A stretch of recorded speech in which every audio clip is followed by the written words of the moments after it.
Hello, Master Chief here. As it turns out, Multi-Voice, he did it. Multi-Voice Reviewer have watched the entire series of Red vs. Blue, and now he is able to review it for you folks. So enjoy the review. Master Chief, out.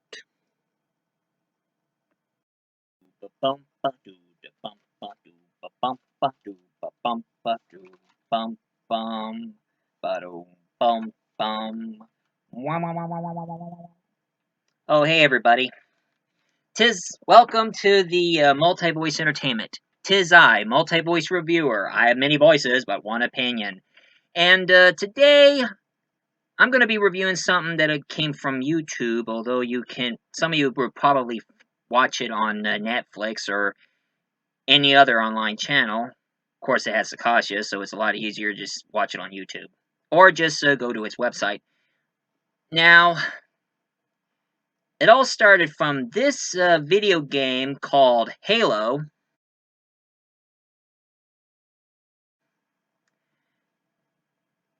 And then this YouTube channel, which turns out to be a studio in their way, as it was, their channel is called Rooster Teeth. They decided to do a sort of a spin-off to Halo, but more of a comedy called Red vs. Blue.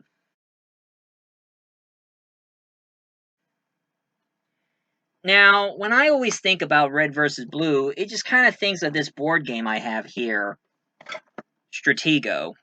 Because in Stratego, it's just red against blue in the game Stratego. Hey, if anybody want to play Stratego, I have Stratego. But anyway, in the story, you just have the blue team against the red team. You have a warmongering, obsessed commanding officer who goes by the name of Sarge, and that is his name. That's not his rank. His name is Sarge.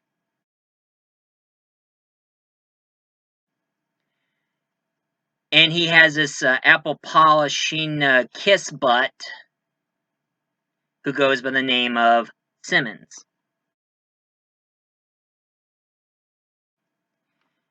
And a lazy layabout who just don't want to do any exercise or anything and always talks back to Sarge, Griff.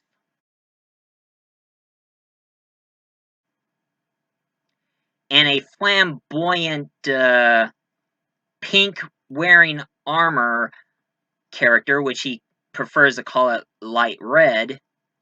And one thing you should know about him, that he is so flamboyant, he makes a lot of gay innuendo jokes. And his name is Donut.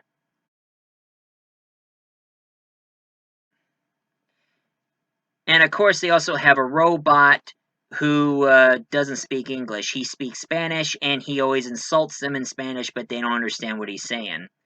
But you can pretty much read what he's saying on the subtitles. And his name is Lopez.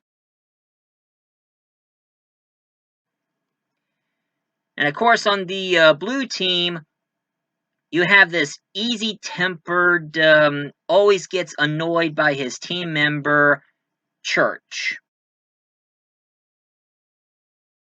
who is not a good on the targeting with his sniper rifle. And of course, there is Tucker. He is sort of a womanizer, and every time when he makes a double entendre jokes, he always say, bow chicka wow wow. Which I gotta say, that's a lot more, that's way more annoying than that's what she says.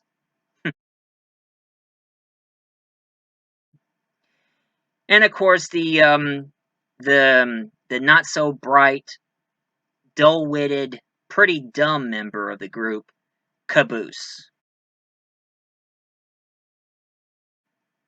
Which every time when he gets mad, he always says, "My name is Michael J. Caboose, and I hate babies." And of course, they also have like an AI tank who goes by the name of Sheila.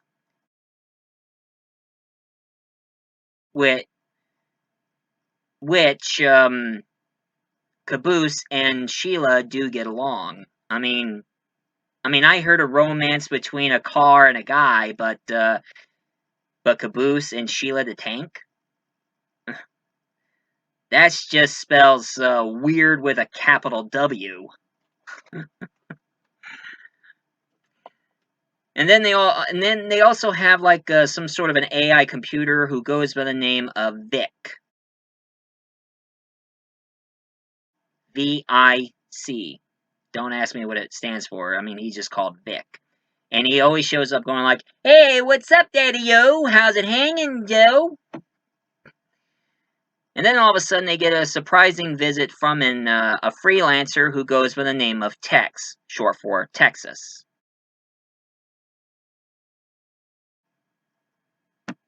Then when one of the troops get wounded, they have this pacifist medic they call him Doc. Even though he's not really a doctor, he's just a military medic who only fixed the wounded, but that's how far he goes. He doesn't know anything about operation or anything. He's a pacifist and a vegan. And then from out of no, and of course, Sarge always keeps bragging about his vehicle called the Warthog, which they kind of argued over the name. They thought it doesn't make any sense that they should call that one a Warthog. They would have called it a Puma or something like that, which I think that's silly. And then from out of nowhere, out comes this evil spirit, which is not a spirit at all. He keeps on going into Caboose's body, and then he starts taking over Church, Griff, Tucker, Simmons, Sarge, Donut, until he finds a better host, which is Doc, and this evil spirit who goes by the name of O'Malley. Which a lot of people don't know that O'Malley is actually Omega, the AI fragment. And I'll explain later about the AI fragment.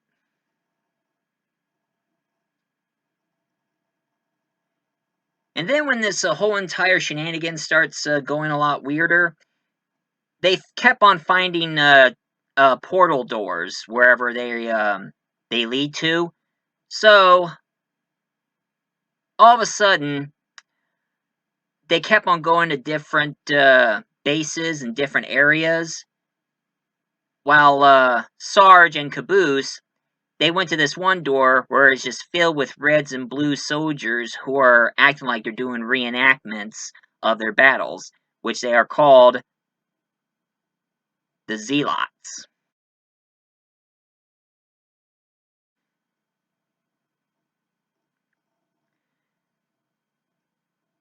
And then all of a sudden there was a huge explosion because Sarge Church, he starts noticing that even though his body gets shot, because Caboose always keeps shooting him, he thinks he's a ghost, and he tries to get himself a new body, so he took an extra robotic body from Lopez, and not many people know that Sarge puts a bomb in the body, so now there's a huge explosion, and now Church ends up into the past.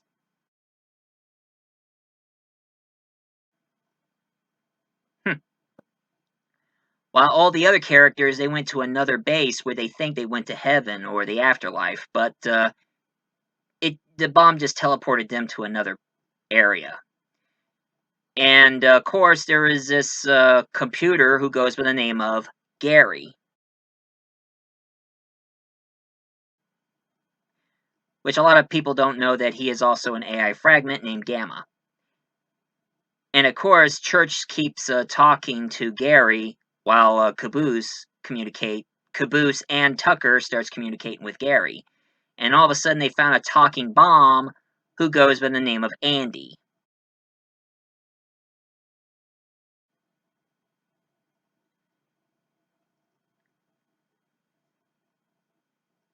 Now, all of a sudden, Tucker, he found himself a sword, an alien sword, which he decided to act all like, hey, I got a sword. I'm a chosen one. May the force be with me. And of course, it always makes a lot of double entendre that Texas always keeps wanting to shoot him.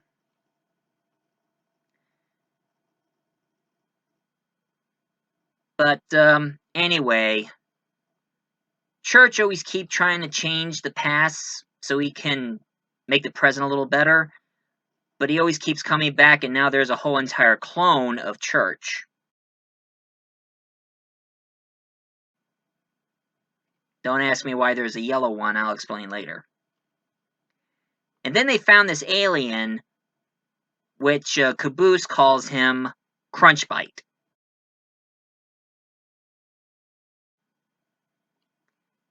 Which actually, his real name is actually Honk Honk. And then there was another freelancer who goes by the name of Wyoming. And Wyoming, he's a British freelancer who always says, "But I always get my man. Hello, I'm Wyoming. I'm a British missionary." And then Honk Honk all of a sudden impregnated Tucker, and now he gave birth to Junior.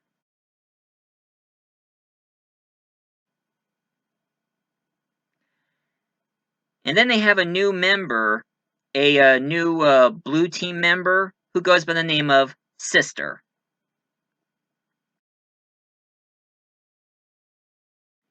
And now they know that Sister is actually Griff's real sister. That's why she is called Sister.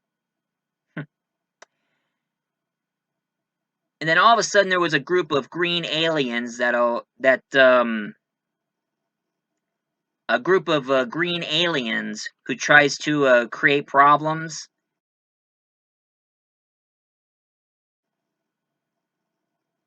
And all of a sudden they discover that those green aliens, they brought back one of their blue member. It turns out there was the original leader before Church, who goes by the name of Captain Flowers. And how he died is because they gave him too much aspirin. Same way that Bruce Lee and Heath Ledger died.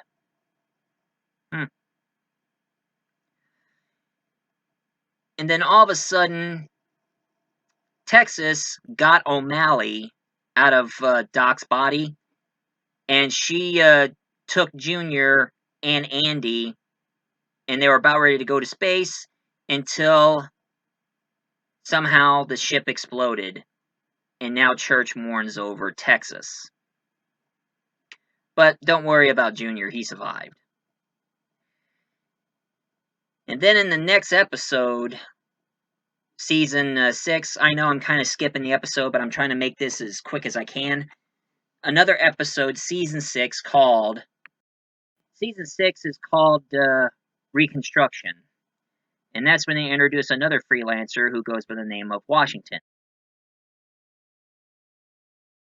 At first, you're going to think that he's a bad guy, but you start to realize in the later series he becomes a better and better person. He was a freelancer, and he was sent by the director and his assistant, Aiden Price.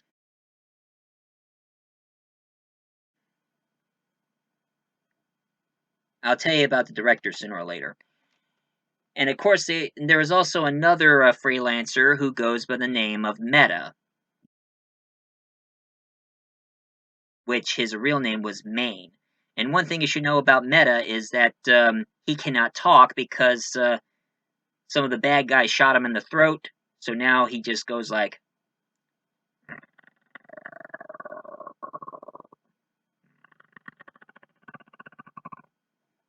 kind of like the Predator. And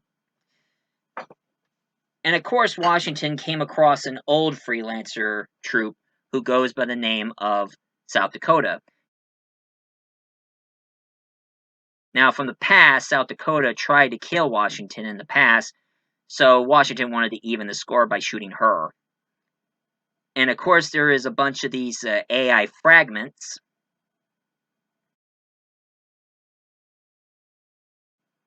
which they're supposed to be like what Cortana is on Halo.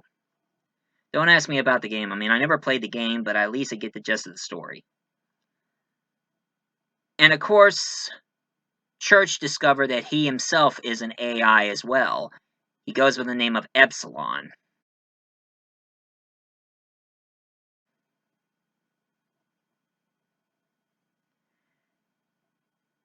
And then on Season 7, called Recreation, there is this bad guy who goes by the name of CT.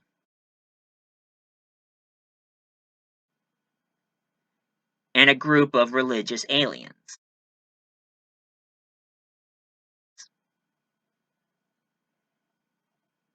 And it turns out that Donut and Tucker, they were fighting against... oh, wait a minute. Yeah, that's right. Tucker was fighting against those bad guys until all of a sudden Church got himself in one of those monitor. So now Church becomes a monitor.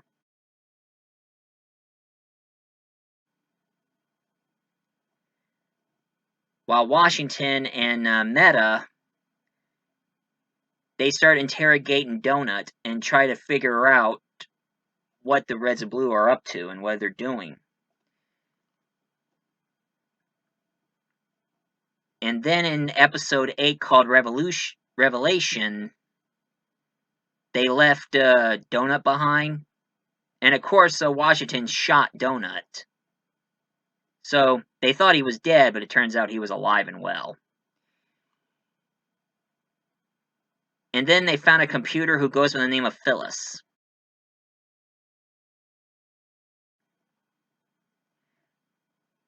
And then, much to their surprise, Washington found a base where there was another Texas. Turns out Texas isn't a real person. She's a robot. But I'll explain more about her backstory. And, of course, Church's. So Church got himself a new body. And now it becomes a straight-up battle between Texas versus Meta and Washington. And they were trying to download her memory by using some device that they're going to impale her with. But of course, Meta, he was getting too going all ape crap. He stabbed Texas. So now Washington discovered that Meta is going too far, so he has to fight him. And a group of Reds and Blue, they finally showed up to help. And when they finally showed up, they pretty much stopped Meta. And then they finally figured out that Texas, she was a robot who was downloaded by, she was a robot, but all her memories was downloaded by a real person who goes by the name of Allison Church.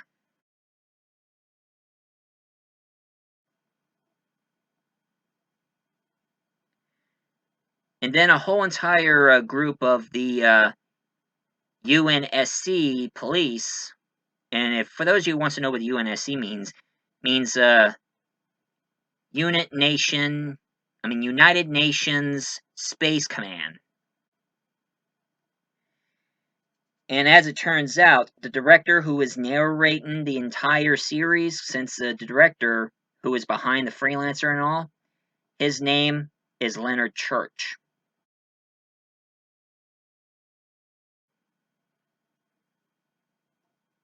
So it turns out that Church himself is an AI fragment downloaded by the memory of the director himself.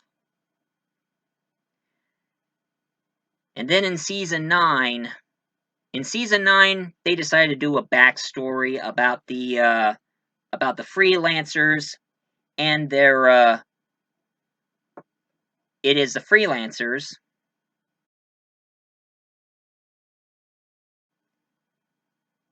and their battle against another group who is called the Insurrectionists.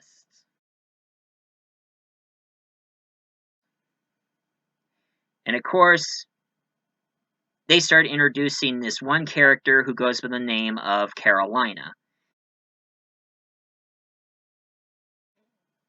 which not many people know.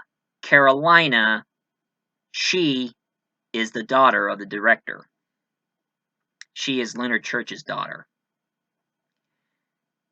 While Church himself, he put himself into that fragment where they imprisoned Texas during the fight between the Meta.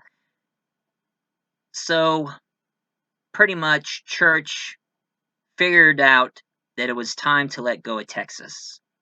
So, he decided to forget about her. And then all of a sudden, Sarge and Caboose, they got Church out of that fragment. So now, he's still an AI fragment. And of course, now Carolina decided to team up with Church to get the director.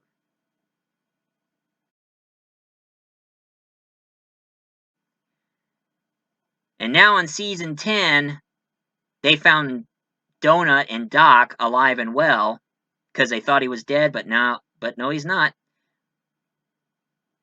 And then Carolina, she discovered that Washington decided to stay with the Reds and Blue and become their new Church in a way. He decided to be in charge of the Reds and Blues.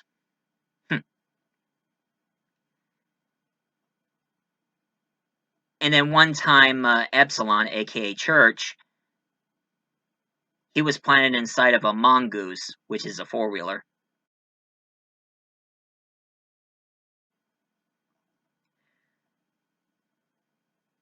But when Carolina and Epsilon went all the way to battle against, to find the director and stop him,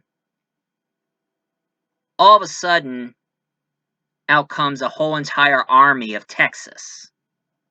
Turns out there were like dozens of them. I mean, talk about Attack of the Clones there. And then all of a sudden, Washington and the Reds and Blue team showed up. And Washington says, once you get to know these people, they're not as bad as you think. And of course, Caboose all of a sudden gets mad and starts fighting against a bunch of Texas, and he starts saying, "My name is Michael J. Caboose, and I hate taxes." And he said, "That's Texas, you idiot." "That too."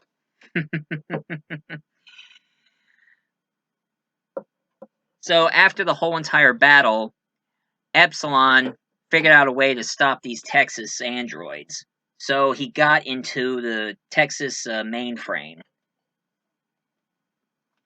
And Texas doesn't remember Epsilon.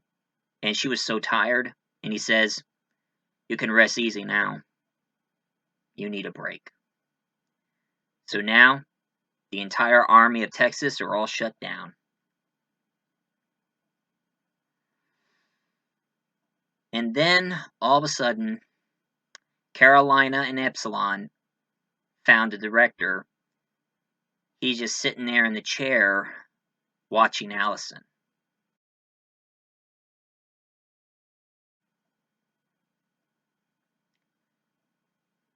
And that was pretty much the end of it. Until season 11. In season 11, they landed in another base area. And a lot of funny things kept happening. Washington tries to train Tucker to try to take this whole entire thing seriously and trying to be more of a observant soldier, a better soldier.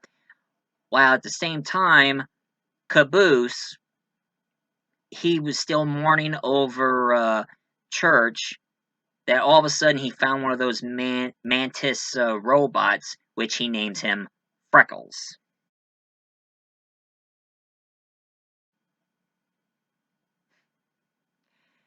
And of course, Sarge made himself a new robot named Lopez 2.0. But sooner or later, this Lopez is going to betray them. Because sooner or later, they were finding new weapons in the base area. and they found some teleporting grenades, which they accidentally teleported Doc, and now they don't know where he's at. Imagine that. And then there were these two new characters, Locus and Felix.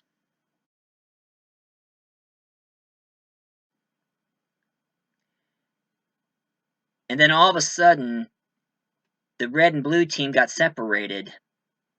So now, one half ended up with the group of military groups who calls himself the New Republic, led by Kimball,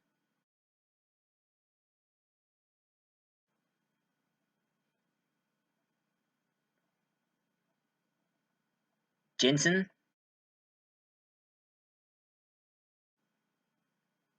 Palermo, Bitters,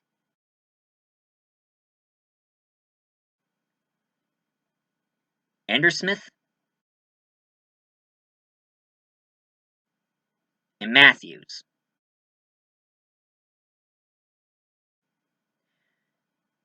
While the other half while the other half ended up with another group who are rivals against the Republic called the Federal Army, led by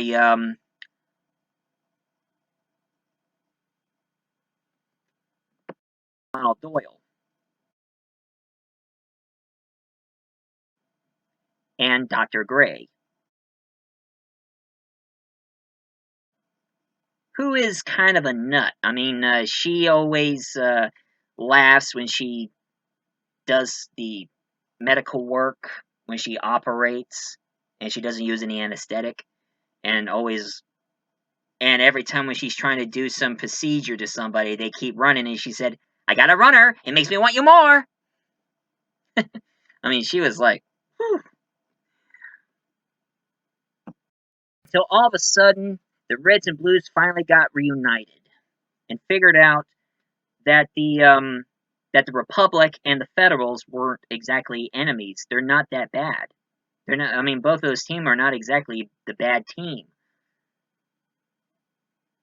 And as it turns out, Locus and Felix were working together as space pirates, and they were sent to let the Republic and the Federals kill each other.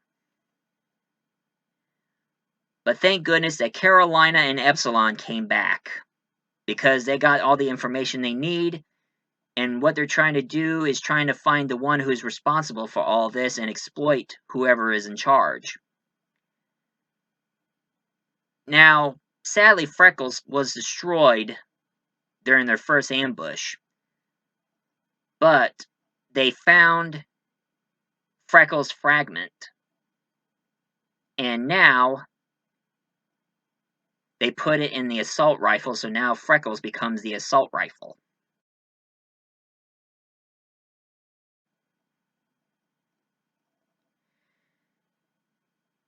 And then they finally realize that Locus and Felix were playing against one another. So now they stopped fighting against one another and trying to find the ones responsible. Until Epsilon figured out who was responsible. The Karin Industries.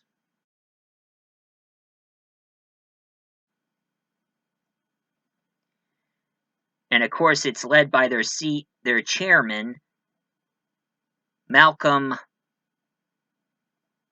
Hargrove.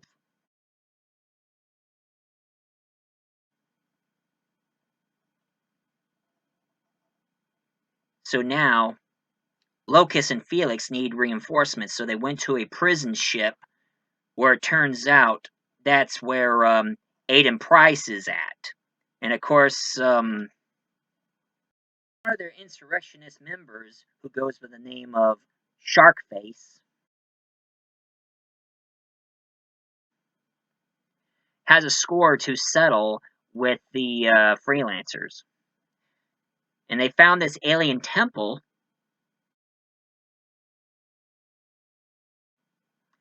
which is owned by an alien AI, which Caboose calls him Santa.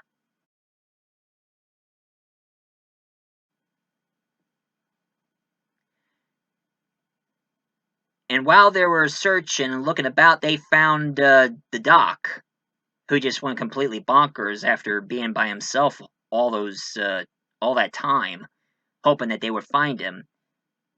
And they discovered that the sword that Tucker has, it's not just a sword, it's a key to the aliens' technology. And accidentally, Doyle found another key.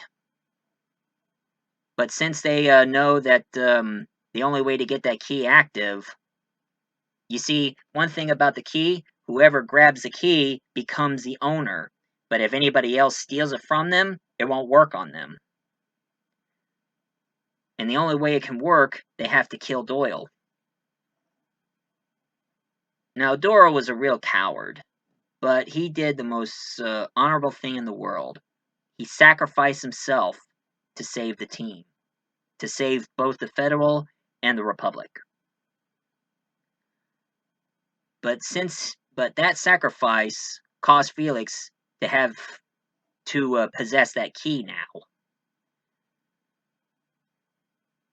So now they go to this tower where it's going to start as some sort of purge.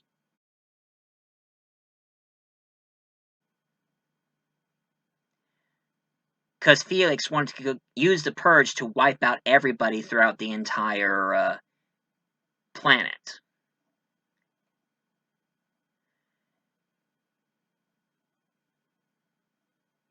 But after Locus and Felix battled against Washington and Carolina, they destroyed the purge tower. So now Locus tells Felix that they need to give up. But Felix is like, we come this far, we're not going to stop now. So now Locus discovered that Felix has gone so far that he asked Santa, what is Felix afraid of? And he knows what it is. He doesn't want to lose his loyalty to Locus. So now, Locus betrays Felix and helps the Reds and Blues. And after they destroyed Felix, they decided to expose the chairman for what he is, and who's behind this whole shady business of having the Republics and the Federals battle against one another. But of course, the chairman, he didn't give up without a fight. So he sends his Mantis robots after them, while at the same time the Reds and Blues, they got into the chairman's ship. And they discover that their computer is Phyllis. And Phyllis starts helping them because she doesn't like the chairman at all. So now it becomes... So they stop the Mantis robot for killing the Federals and the Republics. But this becomes a last stand between the Reds and Blues and the chairman's army. So sadly, of course, Tucker puts on his meta suit, which enhances his strength and ability. But of course, this was the end of Church, aka Epsilon, because he's doing his farewell, because this is the end of him. He's going offline for good. Which it was the saddest moment at the end. And then season 14, it had nothing to do with the Reds and Blue. They just did like an anthology series and a Twilight Zone parody and Elseworld story with other characters from the freelancer side.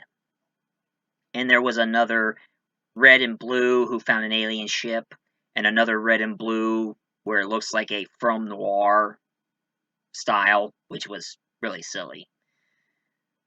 It's got nothing to do with the original Reds and Blues, so skip the season 4. But season 5, it got really interesting. it turns out that there was a group of Reds and Blues who pretty much killed a lot of innocent people to get some kind of data information. So a reporter who goes by the name of Dylan Andrews, she starts looking into it and figured out that those guys are imposters. They're not the real Reds and Blues. With the help of the cameraman, Jax Jones. And of course, there was this mysterious character who goes by the name of Spencer Porkesinson.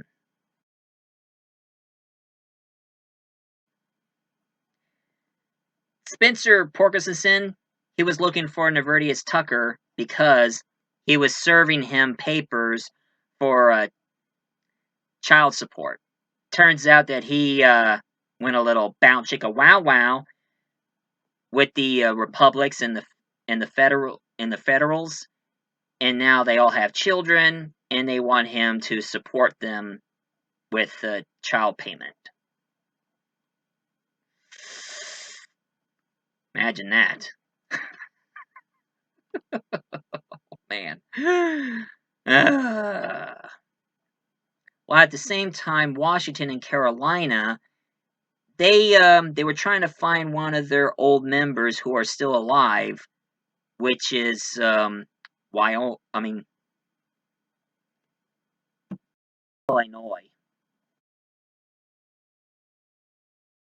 Illinois was like one of the good members. If you want to know what happened to the others who are named after states, some of them are either KIA, killed in action, or MIA, missing in action. So they turn on the tracker and they finally found these guys who turns out to be evil, called the Blues and Reds. And their leader, named Temple, they trap Washington and Carolina in a frozen state. Frozen their armor so they cannot move, and leave them there to starve to death. Now, if you ask me, that's really dark. So, and of course there was a backstory. It turns out that Temple had a vendetta towards a freelancer because it killed his friend named Biff. So after seeing the death of Biff, that's when he vowed his vengeance and planning to kill the Reds and Blues if they don't side with them. And then all of a sudden, Locust showed up. Locust showed up and saved Carolina and Wash. And of course, surprisingly, the Blues and Reds, they have the Zealots as backup. God in heaven. And then, and all of a sudden, the Blues and Reds were planning to do something so bad. They're creating a device that's going to destroy the planet Earth, but it turns out it's a time portal. So, the time portal turns on, and Caboose finally says goodbye to Church in the pass. But the only way to stop the machine is that Vic decided to sacrifice himself because Vic wants to die. Because he is sick and tired of living as a computer, so he wants to end his life. So he sacrificed himself to stop the machine. And the time machine hits Donut. And during the firefight, Wash gets shot in the neck. Crap. And then Season 16 shows up, called Shizno Paradox. Now, when they call him Shizno, it's supposed to be like an insult. Gee. And I just found out what McClunky means. But anyway,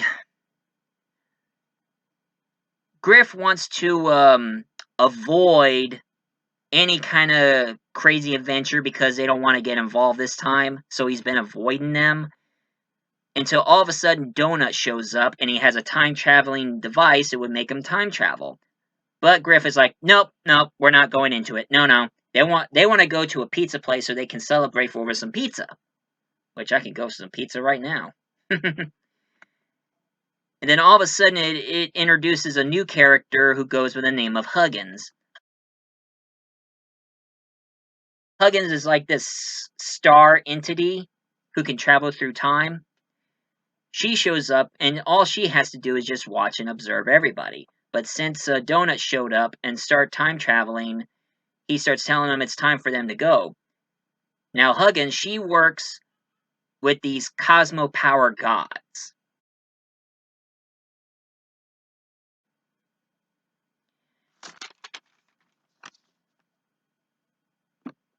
And then Sister shows up, and she joins with them.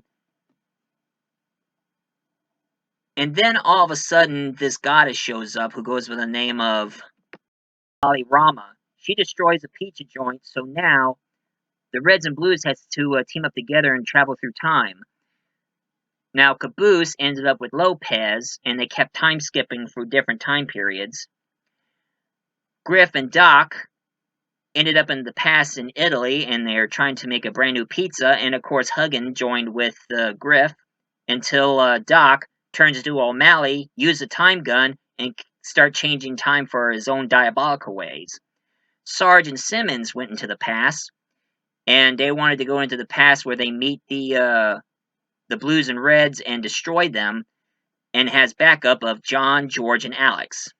John Wayne, George Washington, and Alex, but they ended up in the present where Jax becomes a director, and he's trying to film every adventure they went through.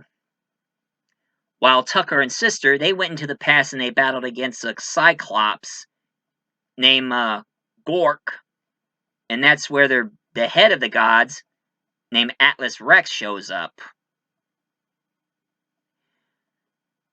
Atlas Rex summoned the Cyclops and his wife to kill Tucker and Sister, but Tucker and Sister, they kept going to the past where they first met, and they start trying to sleep with each other, but Sister wants to go into the past and meet all the history makers and sleep with them.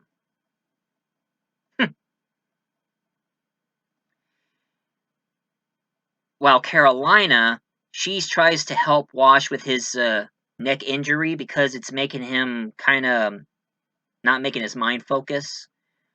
Until Dylan calls Carolina and noticing what's going on. It turns out that that the guys traveled through time and they started changing a bit of history.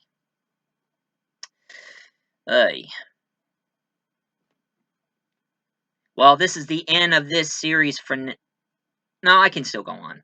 I mean, I'm sorry for the time, but this is what I'm doing. Anyway, they finally reunited all the Reds and Blues together, and of course Jack's telling them about time. So they pretty much meet the gods. And what they're trying to do is trying to stop an evil cosmic power god who goes by the name of Krovos.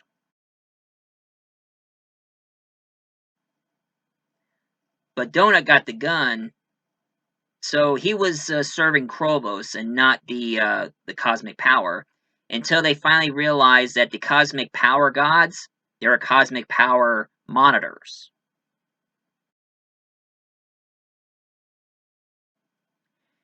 And the only way they can stop Krovos, they're trying to stop all this, they have to use the hammer.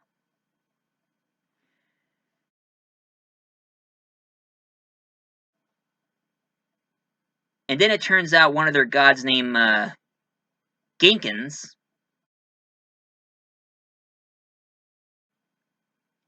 he zapped Huggins into the black hole, while the Reds and Blues are trying to change Rosh's history to make sure he doesn't get shot in the neck. While Donut figures out that O'Malley's there, and of course O'Malley starts finding the hammer and they start fighting against one another, while Donut, he tries to free Krovos from the prison that they sent him to. And of course, the gods have a message from the Fates.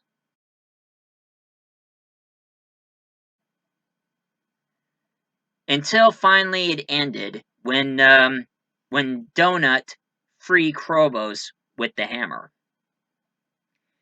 And now, season 17, called Singularity, started.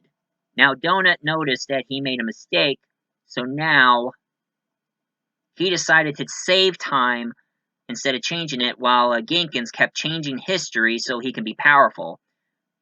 So Donut keeps trying to go through different time periods in a quantum leap way.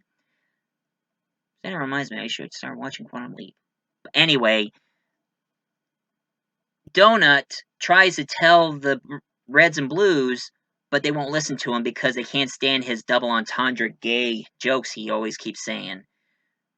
So he tries to connect with Washington until Donut finally got Washington mind focus. So now they both start quantum leaping each other to get Carolina and the Reds and Blues together, while Higgins, she went into the black hole, but it turns out she showed up in the beginning of time before the Big Bang, or God created Earth. Well, that's what I call it. But anyway, Higgins found her mother and father and connects with the Reds and Blues. So Caboose, they finally kept fixing the history, what they've been through, until it ended with Geekins trying to stop the history of Washington's fate, him being shot in the neck. Until Caboose killed Geekins with his golf club that he got from the gods. So Geekins put the Reds and Blues into the Lazarus. I mean, not Lazarus, Labyrinth.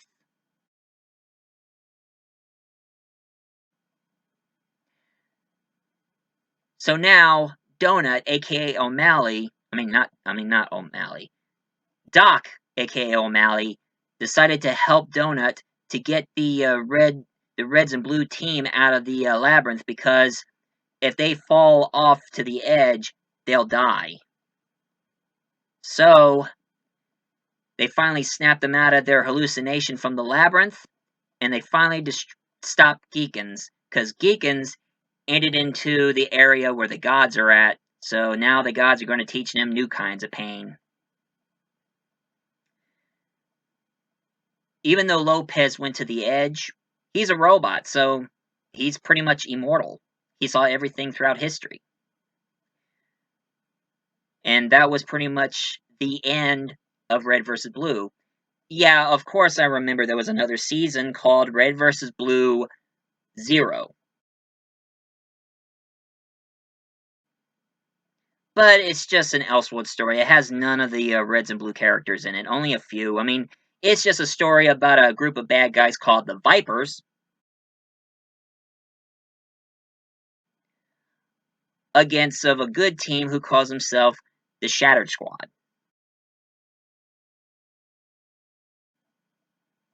And only Wash, Carolina, and Tucker are there, but they're just side characters, didn't become important characters of the series.